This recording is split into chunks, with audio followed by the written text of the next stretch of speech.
근대적 공공박물관의 등장, 그 첫 번째인 루브르 미술관의 성립 소주제, 세 번째인 나폴레옹 전쟁 등농 미술품 접수라는 소제목을 다뤄봤습니다. 나폴레옹이 권력을 잡게 되자 루브르 미술관은 나폴레옹 박물관으로 명칭이 변경되었습니다.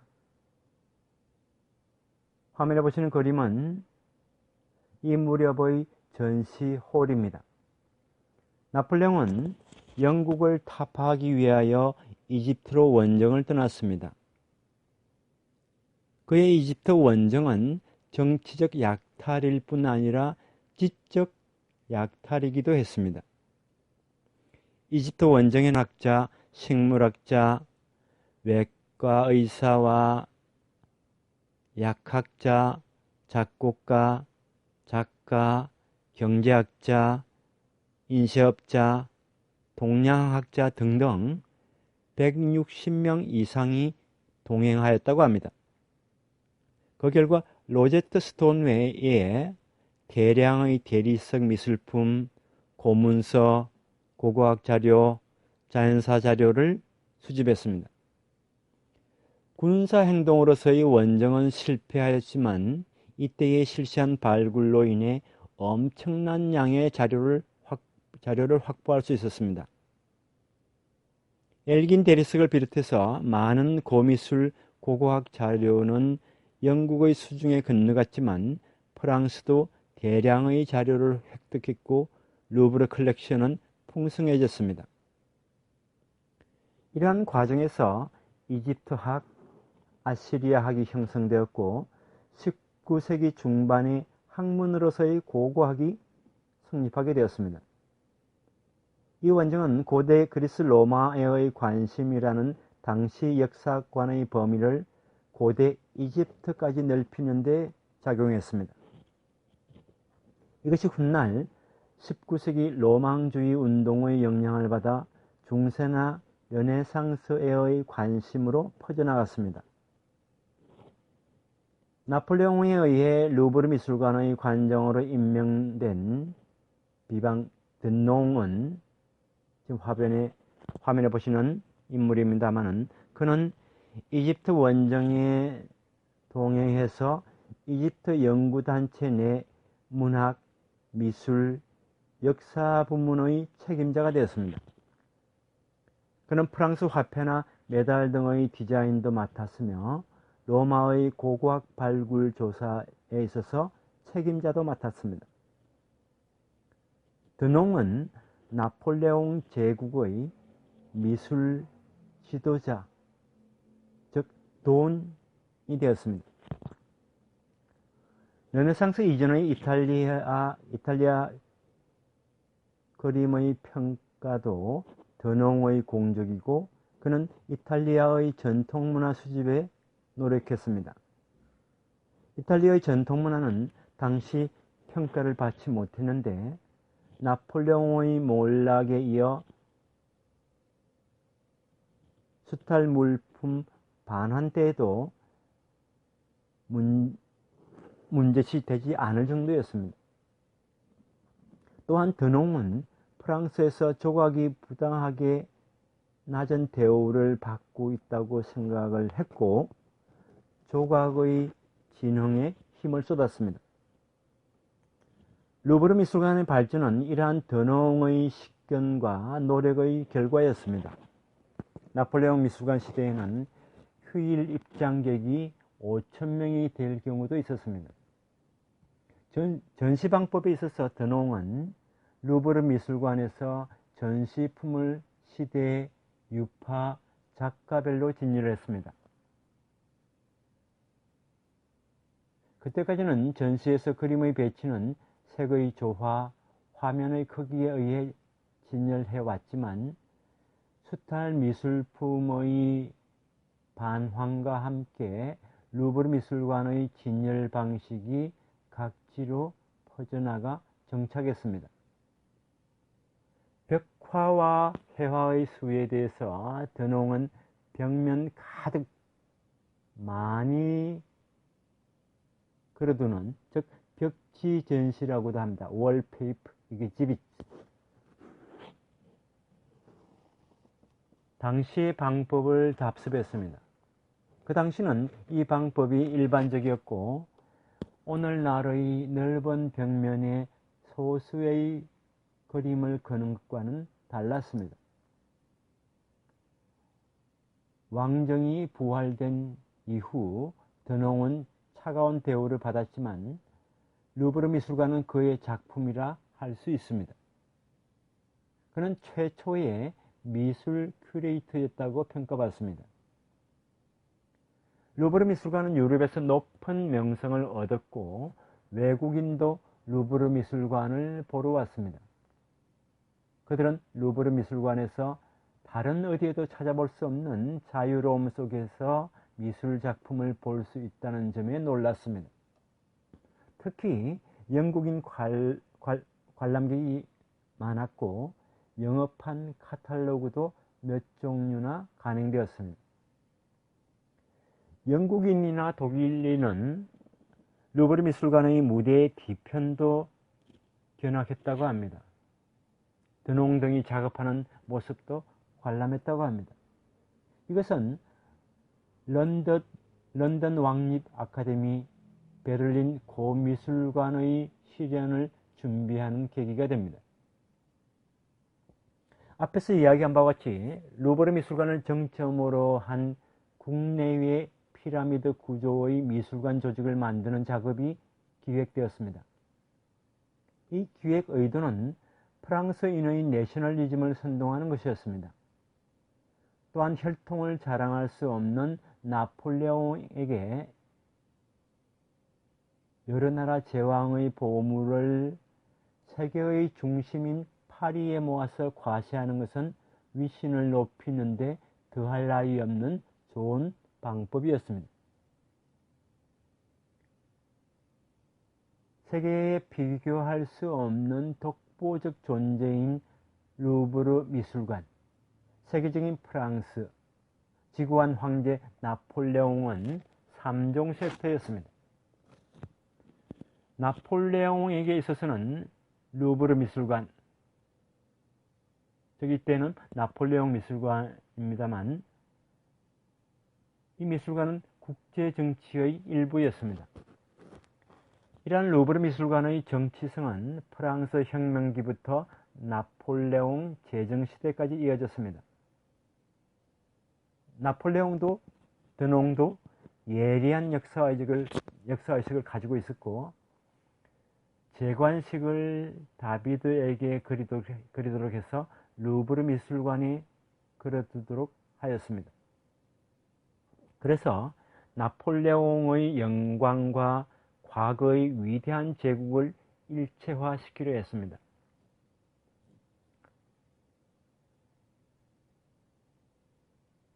다비드의 작품 알프스를 넘는 나폴레옹처럼 역사적 영웅으로 나폴레옹을 본뜬 그림도 그렸습니다.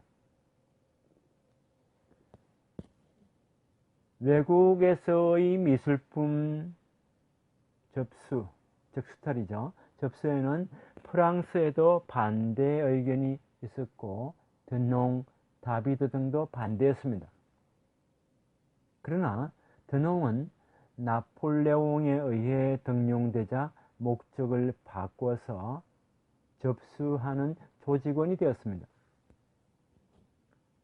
나폴레옹은 교회와의 관계를 개선하고자 교회에서 접수한 물품을 반환하려고 루브르 관장 드농에게 명령했지만은 드농은 루브르가 필요로 하는 것은 국가가 필요로 하는 것이라고 주장하면서 중요한 것을 반환하기를 거절했습니다.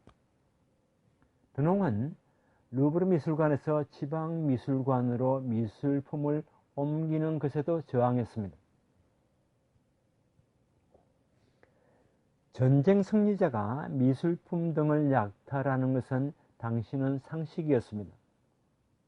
예를 들면 나폴레옹 몰락 직후에 영국은 스페인에서 그림 160점을 가져갔고 이들 그림은 현재 국립 웰링턴 박물관에 소장되어 있습니다.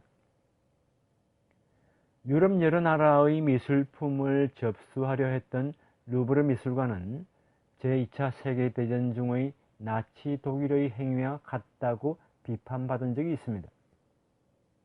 이에 비해 프랑스인은 프랑스 혁명과 나치즘은 동기가 전혀 다르다고 반론합니다. 프랑스 혁명과 나폴레옹 전쟁은 유럽 여러 나라 국민의 자유의 각성과 내셔널리즘을 가져왔지만 나치즘은 유럽의 황폐화를 가져왔습니다. 동기의 차이는 있다 하더라도 양자의 결과는 매우 다르다 할 수 있습니다. 프랑스 점령지에서는 프랑스 혁명, 루브르 미술관, 나폴레옹 전쟁의 영향으로 박물관, 미술관이 탄생했습니다.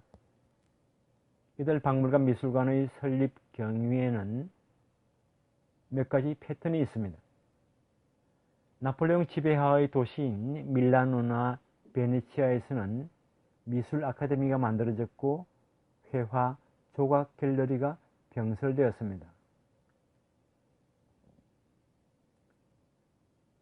사진에 보시는 나폴레옹의 양자인 외젠드 보아르네는 발음이 어렵습니다. 보아르네는 미술관에 열정적이었습니다. 그는 밀라노의 브레라 미술관을 세웠습니다.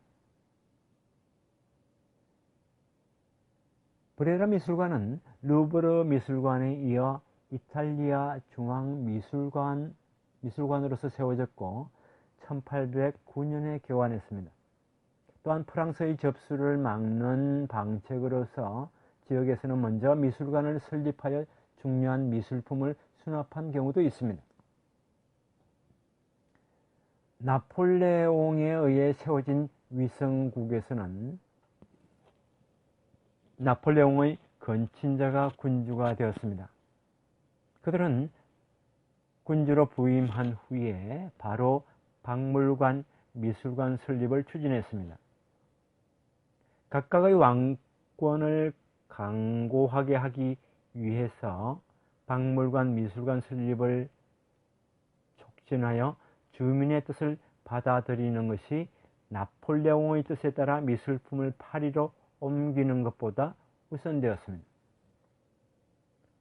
암스테르담에 세워진 왕립박물관은 이러한 사례이고 이것이 현재의 국립박물관입니다. 볼로냐, 카셀 이외에도 동일한 일이 있었습니다. 괴뢰왕 조세프 보나파르트, 나폴레옹의 형인 조제프 보나파르트의 스페인마저도 벨라스케스 등의 그림이 파리로 반출되지 않도록 은닉했습니다. 이것이 프라도 미술관의 기원입니다.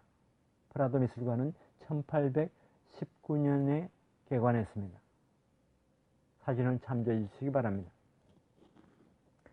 드농은 의도했던 대로 걸작이 스페인에서 오지 않았기 때문에 매우 불만이었습니다. 나폴레옹의 몰락과 부르봉 왕조 부활 이후에 접수 미술품의 반환 경위도 다양했습니다. 워털루 이후 접수 물품은 유럽에서 해방과 복수의 상징이 되었습니다. 그러나 접수 미술품의 반환은 간단한 것이 아니었습니다. 루브르 미술관이 세계 최고라는 것은 누구나 인정하는 것이었고 이것을 손상시키는 행위를 가볍게 볼 수 없었습니다. 승리자인 연합국은 루브르의 경의를 표했습니다. 패자는 어디까지나 나폴레옹이고 부활한 프랑스 왕 루이 18세를 패자로 취급할 수 없었습니다. 파리 시민은 원래 반환에 반대하였고 반대하였고 루브르의 주변은 격분한 군중으로 가득했으며 미술품 반출을 저지하려는 불온한 기운마저 있었습니다. 시민들의 반대를 저버리는 것은 부르봉 왕조의 존속에 도움이 되지 않았습니다. 루브르를 본 연합국 제왕들은 드농의 업적을 높이 평가했습니다. 공화파 지지자와는 거리가 먼 영국의 로렌스 경마저도 루브르에 오면 다양한 걸작을 누구라도 한 번에 볼 수 있다고 하면서 전 세계에서 찾아볼 수 없는 루브르 미술관이 손상되는 것을 안타까워했습니다. 지금 보시는 그림은 이러한 상황을 그린 것입니다. 반환에 반대하는 드농은 책략을 세워 저항했습니다. 결국 1816년의 기록에 의하면 퍼러시아, 오스트리아, 스페인, 로마 교황 외 19개국의 그림 2065점과 조각 130점을 포함한 미술품 5103점이 반환되었습니다. 예를 들면 이탈리아의 경우 접수 낙찰한 그림 506점 가운데 9점을 분실했고 249점이 반환되었으며 248점이 프랑스에 남았습니다. 루브르 미술관을 모델로 해서 각국에서는 저마다 중앙박물관, 중앙미술관, 지방박물관을 설립했습니다. 이탈리아에서는 반환된 미술품의 원주인이 생존하지 않을 경우 미술품을 수납 전시하기 위하여 지방에도 시립박물관을 세웠습니다. 이렇게 해서 접수와 반환의 과정을 거쳐서 사유물이었던 미술품 등이 공공박물관의 손에 들어가게 되었습니다.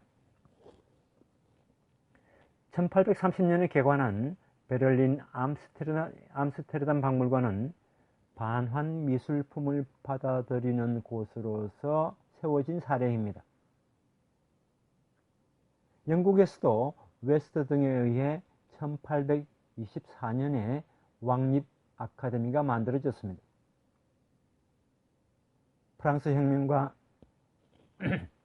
죄송합니다. 나폴레옹 전쟁은 유럽 여러 나라에서 공공박물관의 성립을 가져왔고 그때까지 엘리트가 아니면 볼 수 없었던 미술품을 각국의 민중들이 볼 수 있게 되었습니다. 교회 등에서 대량의 종교 미술이 유출되었고 18세기 전반은 켈렉터에게 있어서 황금의 시대였습니다. 프랑스에서의 미술품 유출로 인해 런던이 파리를 능가하는 미술품 시장의 중심지가 되었습니다. 접수와 반환은 유럽 내에서 미술품의 지리적 재배치를 가져왔습니다. 박물관 미술관은 정치의 도구가 되었습니다. 19세기에는 각국의 왕권을 고취하려 했습니다. 유파, 시대, 작자별 아니면 작가별이라는 전시 배열도 루브르 미술관에서 각지로 퍼졌습니다. 그림의 열화와 복원 문제가 진지하게 고려된 것도 접수에서 생긴 좋은 결과였습니다. 이처럼 프랑스 혁명, 나폴레옹 전쟁, 루브르 미술관의 영향은 매우 컸습니다. 루브르 미술관의 성립 네 번째 소주제입니다. 루브르 미술관과 프랑스 미술의 발전입니다. 부르봉 왕조가 부활된 후에도 루브르 미술관은 계속 발전했습니다. 루이 18세, 샤를 10세는 루브르 미술관에 대해서 나폴레옹보다도 냉담하다고 보이고 싶지 않았기 때문에 루브르 미술관을 중시했습니다. 작품 밀로의 비너스가 1821년에 추가되었습니다. 1826년에는 루브르 미술관의 이집트 전시실이 만들어졌고 상폴리옹이 담당 부장이 되었습니다. 1847년에는 고대 아시리아, 바빌로니아, 칼데아, 페르시아 등 중동의 발굴 유물을 다루는 오리엔트 고대 미술 부스가 창설되었습니다. 1830년 7월 혁명 후의 오를레앙 왕정에서는 루이 필립 왕이 루브르 미술관에 열심을 내지는 않았습니다. 제2공화제를 거쳐 제2제정기가 되면 황제 루이 보나파르트는 자신이 황제 이래 프랑스의 전통을 잇는 자로서 나폴레옹 보나파르트의 계승자라는 이미지를 조성하려 했었고, 특히 루브르 미술관에 힘을 쏟았습니다. 1896년에는 그리스에서 고고학 조사로 발굴된 사모트라케의 니케, 즉 승리의 날개가 더해졌습니다. 루브르 미술관은 권력자가 위신 과시로 이용하는 도구가 되었고, 루브르 미술관의 미술품은 단순히 국가가 소유하고 있는 미술품이라기보다 국가를 체현하는 미술품이 되었습니다. 당시의 권력자가 누구이든 루브르 미술관이 국가를 체현한다고 할 수 있습니다. 영광의 루브르 미술관은 민중의 입장에서 보면 지배의 상징으로도 보였습니다. 과거의 영광의 이미지를 민중과 예술가에게 주입시킬 뿐 현재의 상황에서 시선을 돌리게 하는 역할을 한다는 비난도 있었습니다. 루브르 미술관을 개혁하기 위해서는 파괴하는 방법밖에 없다고 한 사람도 있었습니다. 루브르 미술관은 대중에게 있어서 친숙한 존재가 아니었습니다. 그러한 만큼 혁명이나 동란은 루브르 미술관이 파괴되는 위기였습니다. 화면 속에 그림을 참조해 주시기 바랍니다. 1848년 2월 혁명에 의해 오를레앙 왕정이 타도되었고 제2공화제가 성립하였는데, 이때의 루브르 미술관에 수경하고 있었던 봉기 집단들이 그린 갤러리에 방화를 하려 했습니다. 이것을 화가 장롱이 막았습니다. 루브르 미술관을 구한 장롱은 7월 혁명에도 참가한 사람입니다. 그는 루브르 미술관에 살고 있던 화가 조각가를 2월 혁명 후에 그만두게 한 인물입니다.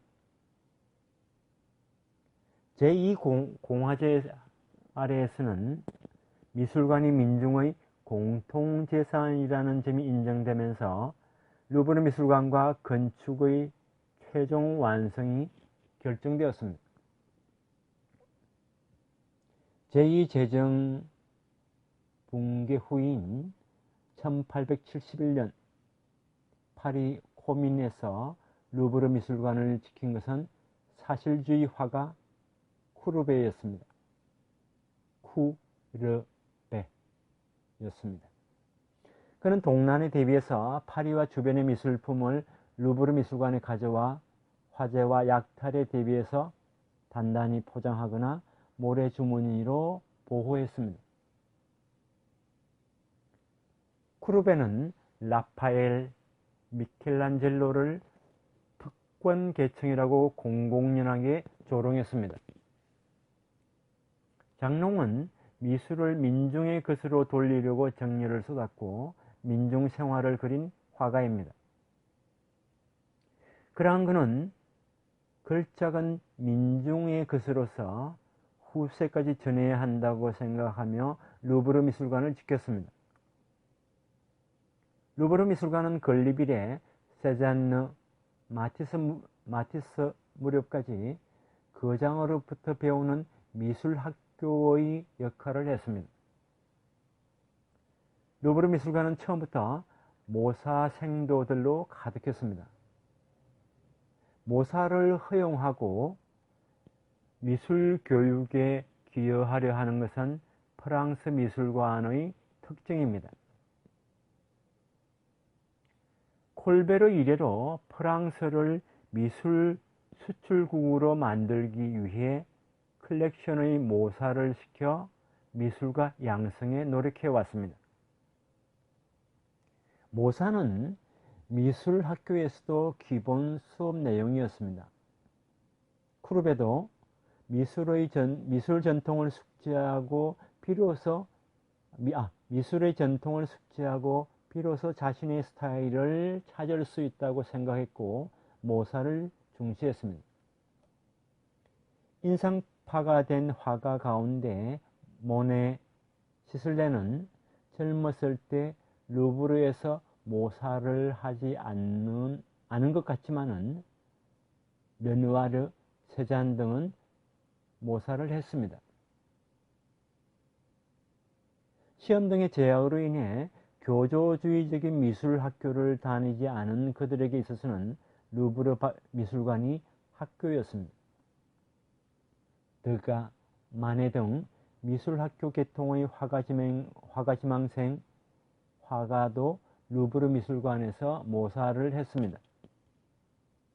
오늘날 인기 있는 인상파 화가는 오랫동안 반전통파로 간주되었습니다. 루브르 미술관은 인상파의 요람 역할도 했습니다. 루브르 미술관의 모사 허가 기록에 의하면 르누아르, 세잔느, 드가, 마네, 게다가 조각가 로댕도 모사를 했다고 합니다. 피사로도 이곳에서 모사를 했던 것으로 추정됩니다. 루브르 미술관은 유럽에서 가장 우수한 미술품을 수집해서 프랑스의 국가적 상징이 되었습니다. 루브르 미술관은 걸작을 본보기로 하는 미술학교 역할을 했습니다.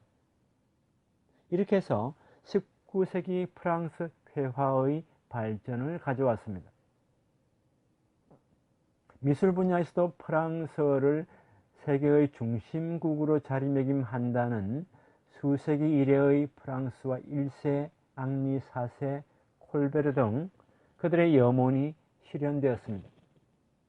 구미 각국에서도 루브르 미술관을 의식해서 미술관 설립과 정비에 노력을 했습니다.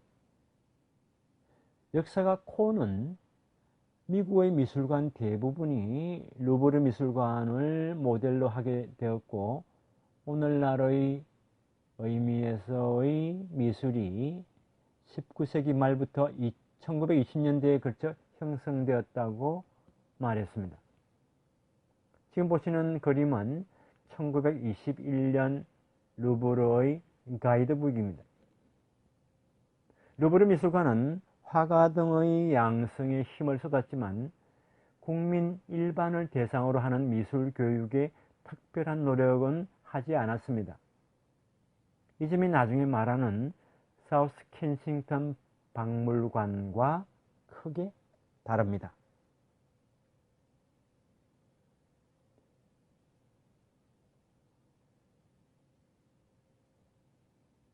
다음 시간에는 공공박물관으로서의 루브르 미술관에 대해서 설명드리도록 하겠습니다.